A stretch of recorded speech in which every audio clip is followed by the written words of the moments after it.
what's going on, guys? So as you can see from the title of this video, it's the start of my garage build series. Essentially what we're doing is my wife and I built a brand new house, and with that comes obviously a brand new garage, and I want to take you through the steps of kind of making it literally a bare bones box into something that I would consider a dream garage. That being said, at least at this point, and I don't anticipate it happening, but I'm not working with any sponsors, so everything that is going into the garage is going to be me and stuff that we're buying, we're picking.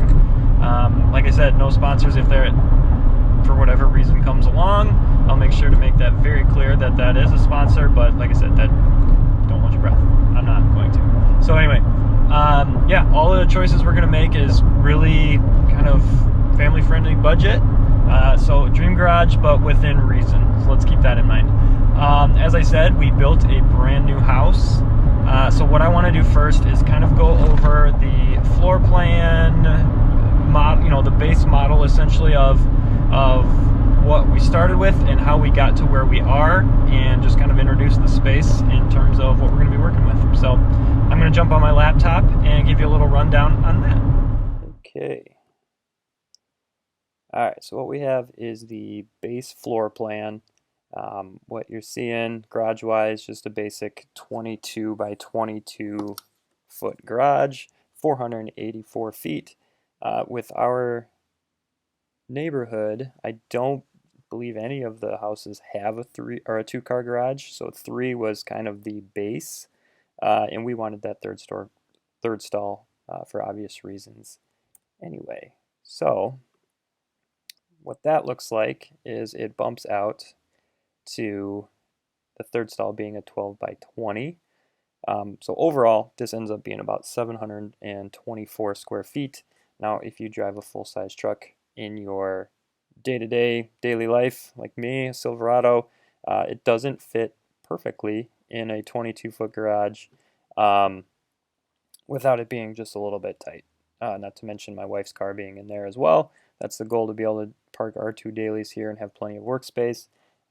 For example, in a 12 by 20, the C10 is roughly 18 feet, I believe.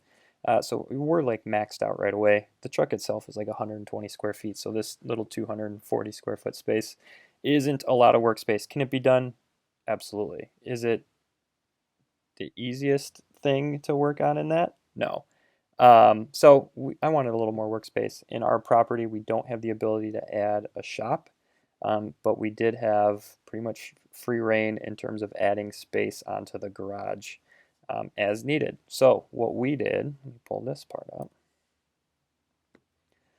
This is what we ended up doing. First thing is we bumped the garage out 4 feet, so 26 feet deep, plenty of space there. My wife drives an Acadia, that fits, and there's still plenty of room for pretty much anything we want here. It's a little narrow, but we're going to make do. It just works with the plan that can only really go about 22 feet wide. But then the third stall, what we did is we bumped that forward 4 feet, we bumped it back 8 feet, so it's 32 feet deep, and then we bumped it to the side 4 feet, so 16 by 32. This stall over here, that 16 by 32, ends up being 512 square feet. And 572 for the big one, for a total of just under 1,100 square feet. Now, the shop that I was working in previously was a 28 by 24, so 672 in terms of square footage, and there was an 8 by 12 section that I had kind of as a bar lounge area that I really didn't ever use, except outside of storage and things like that. So that was 96 square feet. So realistically, in terms of working space, I had about 576 in the old shop. So this 512 really isn't that much smaller. We'll just have to be a little more efficient in regards to the way that we're storing things, as well as tool storage and everything from storage. All right, so now that you see the space in terms of what it looks like on paper, first things first, before I move anything in there, what I want to do, again, being brand new concrete, from the time it was poured until now has been about 6 months, 5.5, 6 months. So it's plenty dry, but what I want to do is make sure that is sealed. So first things first, we're going to cover the garage floor, we're going to use a etcher and a sealer, which I'll talk about in a little more detail while I'm doing that. Reason that I chose just a clear sealer as opposed to epoxy or anything along those lines. One, I don't really love the way epoxy looks. Most of the DIY kits that you get at Home Depot or anything aren't great in terms of quality. They peel, they chip up, and after a while I don't think they look great. So even if I have to clear coat the garage floor once every 3 to 5 years, I mean, if you get the cheapy epoxy kits, you're gonna have to do it the same time frame anyway, and this is a hell of a lot easier. Another reason we didn't go with epoxy outside of just general the way it looks, obviously you get what you pay for when it comes to epoxy, and for the really good, strong, durable stuff for the size garage that we are working with, we're looking at $5,500 to $7,000, probably even a little bit more, just because it is a little bit larger. So I can think of a lot of really good things I'd like to do with $7,000 than a garage floor. Like our yard, that's going to be for our yard for topsoil, and we have, mind you, just under an acre. It's just under. It's like 0.93 or something.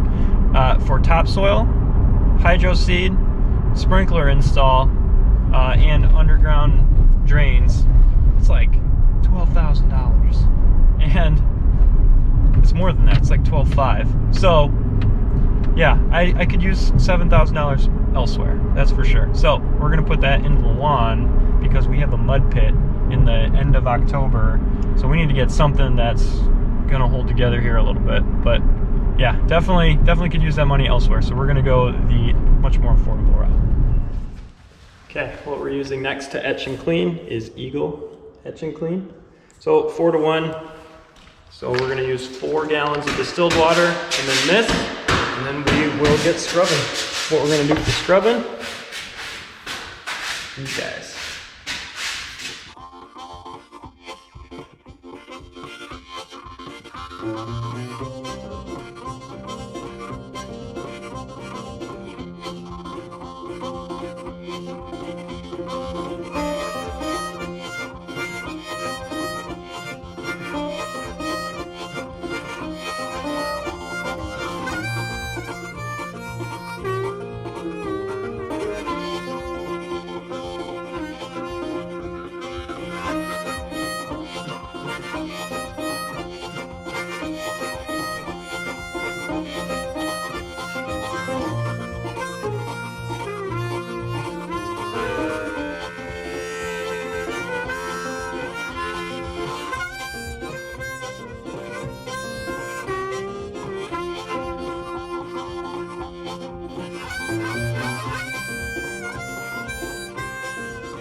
So for sealer, what we're using is the Siloxitech 8505 by Ghost Shield. You can get this Amazon, Home Depot, wherever you see fit. This is a concentrate, so this will make 5 gallons. Same thing, we're going to use 4 gallons of distilled water mixed with this, and that'll make our 5 gallons.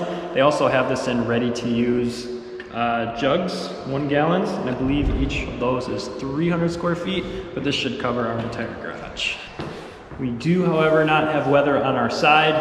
It does recommend that temperatures stay above 40 degrees while applying, as well as the 8 hours after. It's about 47 out right now. It's 6:30-ish, so it's gonna continue to get cooler. We've got a little space heater in here, and we're gonna send it anyway, and it should hold up, but we'll find out.